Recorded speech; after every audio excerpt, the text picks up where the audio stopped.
এবার বিস্ফোরক অভিযোগ সামনে এলো। শ্রীরামপুর কলেজে স্ট্রং রুমের মনিটরিং টিভি হঠাৎই বন্ধ হয়ে যাওয়ার অভিযোগ উঠে এলো। অভিযোগ করলেন তৃণমূলেরই এক প্রতিনিধি। যদিও এই অভিযোগের সত্যতা যাচাই করেনি আমাদের চ্যানেল কর্তৃপক্ষ। শ্রীরামপুর বিধানসভা কেন্দ্রে 5টি বিধানসভা স্ট্রং রুম করা হয়েছে। প্রতিটি রুমেই রয়েছে সিসিটিভি আর মনিটরিং এলসিডি টিভি।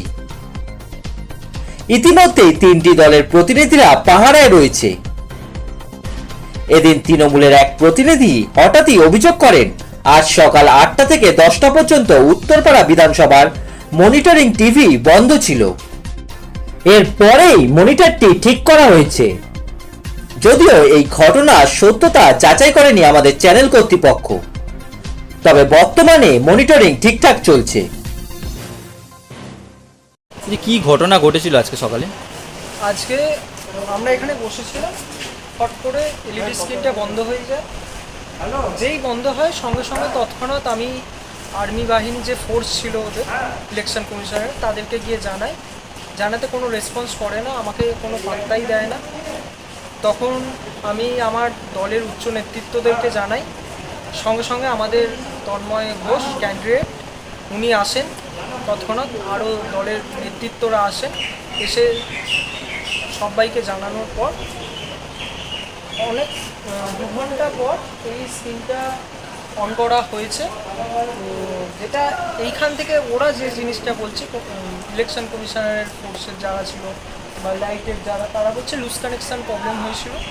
তো সেটাই আপাতত সেই জিনিসটাই আমাদের মনে হচ্ছে। আচ্ছা, কটা নাগাদ অফ হয়েছিল আর কটা নাগাদ শুরু হয়? 8টার সময় বন্ধ হয়েছিল, 10টার সময় অন হয়েছে। আচ্ছা, ইতিমধ্যে কি বিভিন্ন দলের কর্মীরা এখানে এসে উপস্থিত হয়েছে, জিনিসটাকে দেখেছে? সবাই তখন বসেই ছিলেন এখানে, আমরাও বসেছিলাম।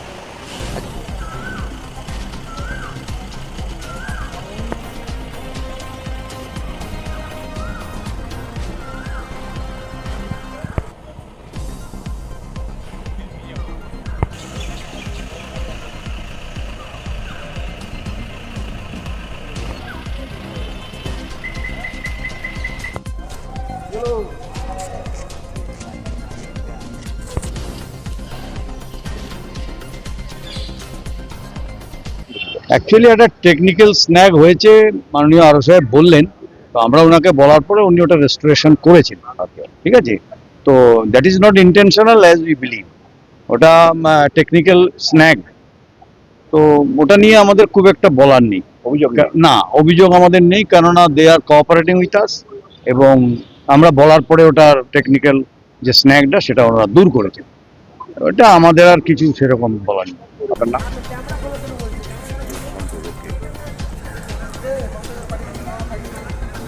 ওটা কি করছি আমি ছবি করে দেবো, দিয়ে দিচ্ছি। বড় গল্প আছে, দিয়ে দিচ্ছি। উত্তরপাড়া এসি তো? হ্যাঁ, 185 উত্তরপাড়া এসি। একটা অভিযোগ আসছে যে উত্তরপাড়া এসি আপনার সিসিটিভি ক্যামেরা 2 ঘন্টা বন্ধ ছিল। স্ট্রং রুমে সিসিটিভি ক্যামেরা, বাইরে মনিটর যেটা সেটা বন্ধ ছিল। এটা নিয়ে আমরা খুবই ওরিড ছিলাম, কারণ যা সব দেখছি চারদিকে অন্যান্য রাজ্যে যেভাবে ইলেকশন হয়েছে, বিহার বা অন্যান্য জায়গায় এই যত ধরনের ম্যানিপুলেশন এখানেই তো হয়, যে কারণে আমরা খুবই ওরিড ছিলাম। আমি ইলেকশন এজেন্ট হিসেবে এটা নিয়ে দেন আরো নজরে আনি এবং ইমিডিয়েট অ্যাকশন নিতে বলি। তারপরে খানিকক্ষণ বাদে আরো বললেন, ওটা সময়টা অনেকটা গেছে, আমি এক্সাক্ট টাইমটা করিনি, বাট মোর দ্যান 2 আওয়ার্স। তারপরে ওটা কারেকশন হয়েছে বলে বলেছেন।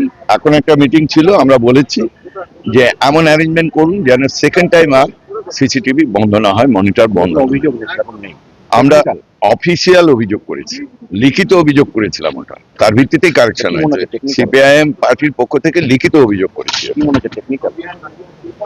গোটা ব্যাপারটা নিয়ে ইলেকশন কমিশনের রোল আমাদের প্রথম থেকেই প্রশ্ন আছে, যে কারণে টেকনিক্যাল বলে গোটা ব্যাপারটা যদি এখানে যারা দায়িত্বে আছেন, আমরা এদের উপর কোনো রকম দায় চাপাচ্ছি না, কিন্তু গোটা বিষয়টাতে আরো বেশি সতর্ক হওয়া উচিত, যেটা আমরা এই মিটিং এ বললাম, যেটা যেন না হয় কালকে যে ইভিএম গুলো, এই যে একের পর আগে ইভিএম খারাপ হচ্ছে, আবার একটা করে পাল্টানো হচ্ছে, সেটা খারাপ হয়ে যাচ্ছে, বা যেটা সারাচ্ছে সেটা খারাপ হয়ে যাচ্ছে।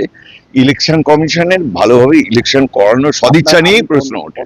আমি সিপিআইএম দলের মীনাক্ষী মুখার্জির ইলেকশন এজেন্ট।